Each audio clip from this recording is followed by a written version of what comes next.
Hello everyone, it's great to have you back. Before we dive in, please don't forget to like this video, subscribe to the channel, and hit the notification bell so you won't miss any of our updates. Alright, let's get straight into today's story. And it's a doozy. So, you might remember the name Simon Ekpa, a man often talked about in the headlines, especially when it comes to what's happening in Nigeria's southeast. Well, today we're looking at a new turn. You won't believe what Simon Ekpa just told the Nigerian authorities. Here's the gist. Simon Ekpa, who is known for his role in the separatist movement in Nigeria, has been under scrutiny for a while.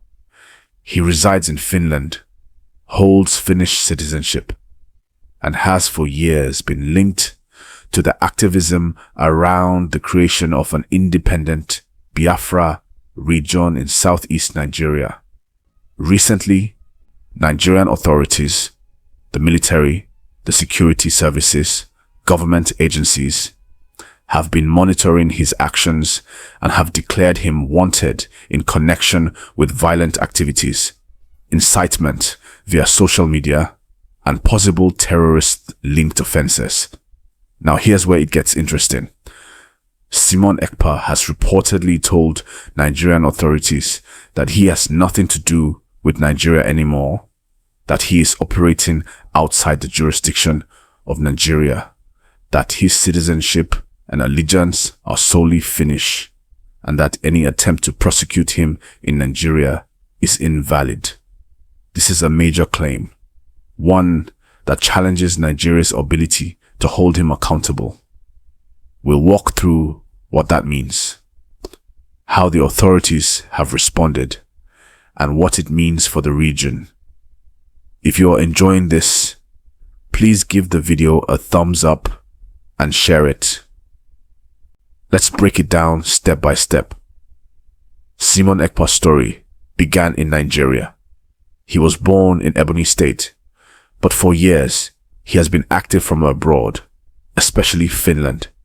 He has styled himself as a key figure in the secessionist campaign associated with the indigenous people of Biafra, IPOB, movement, and other factions.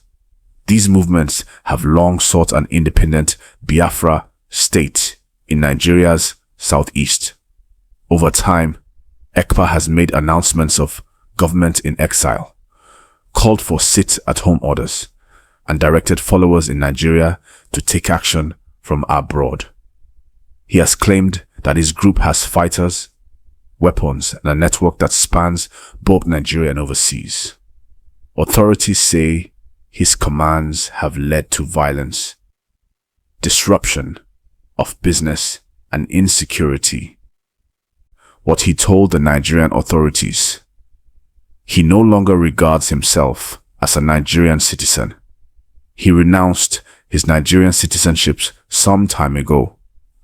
Because of this renunciation, he argues that Nigeria's legal system cannot prosecute him as a Nigerian citizen, and that any attempt to do so is outside their jurisdiction.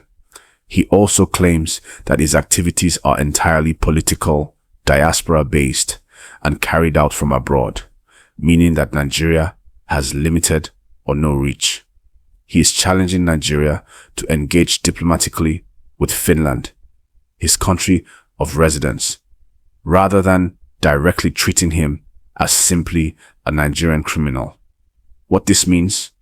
The Nigerian government pursued extradition, sought to label him wanted for terrorism offenses and for incitement of violence. By taking this stance, Ekpa hopes to raise a legal defense, delay any prosecution, and shift the narrative from Nigerian authorities versus separatist leader to international legal matter. How Nigerian authorities are reacting: Nigeria's defense headquarters and security agencies have publicly described Ekpa as a menace to national security in the southeast region.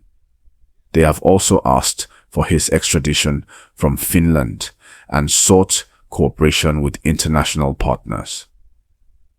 The fact that he is in Finland complicates things.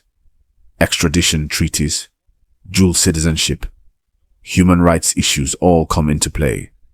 Analysts have said that because Finland may view some of the offenses differently, or because Ekpa is a Finnish citizen, the process is complicated. Why this matters to you and to the region.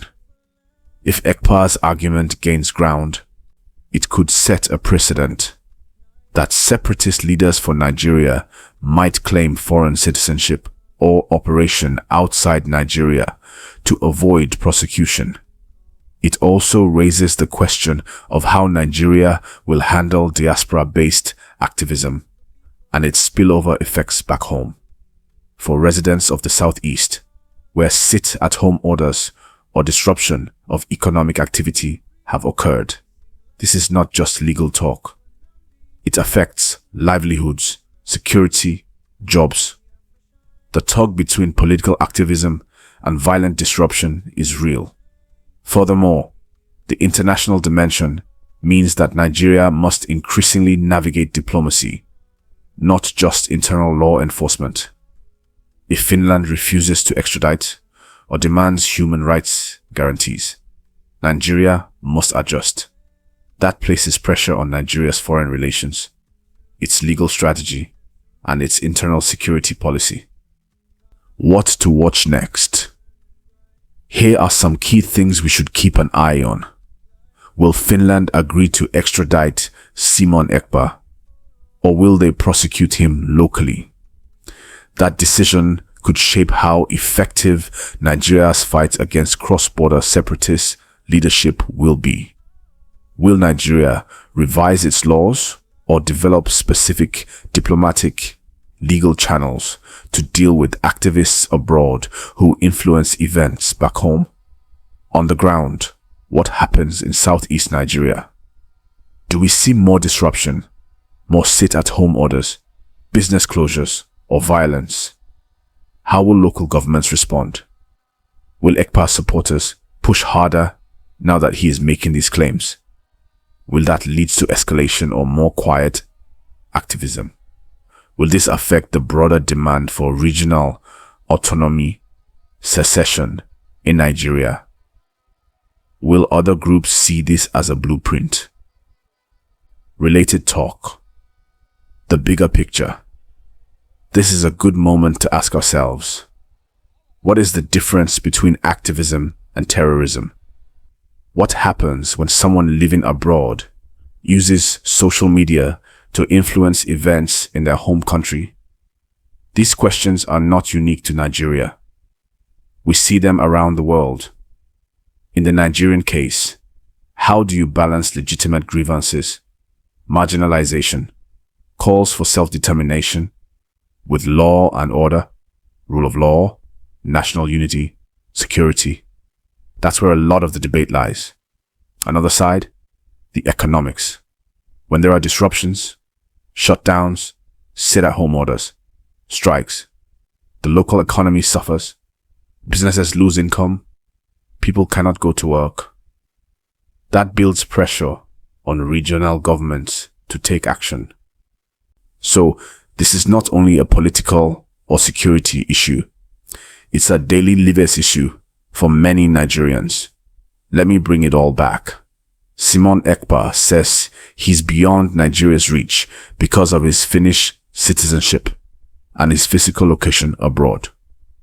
The Nigerian authorities say he's still a threat, still orchestrating disruption, still must answer for his actions. The contest is now diplomatic, legal, and on the ground. For people in Nigeria, especially in the Southeast, the outcome matters. Will there be more freedom or more uncertainty?